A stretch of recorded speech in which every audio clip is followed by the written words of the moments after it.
अस्सलाम वालेकुम जी, मैं हूं मोहम्मद अब्बास मुसाफिर और आज मैं आया था मछली के शिकार पे। तो यहाँ पे मैंने एक बड़ी प्यारी सी छोटी सी कुत्ती देखी है, कुतिया। उसका नाम है सीटी। और आए मैं आपको इसकी शरारतें दिखाता हूँ। ये वीडियो मेरी उन दोस्तों के लिए है जिन्हें कुत्ते पालने का शौक़ है। तो आइए जी, वीडियो देखते हैं, इसकी शरारतें देखते हैं।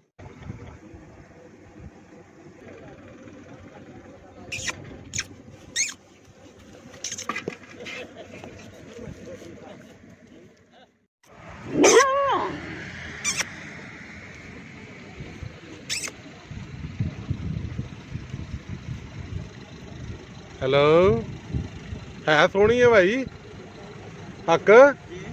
मैं क्या है सोहनी है स्वीटी? अच्छा नहीं, सीटी सीटी ना एदा।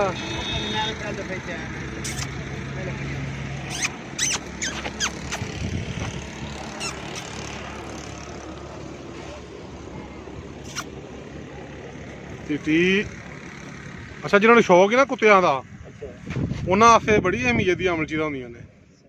सीटी, ए सीटी, बड़े नखरे ने तेरे।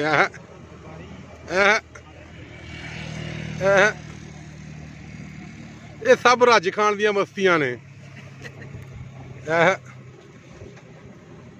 सीटी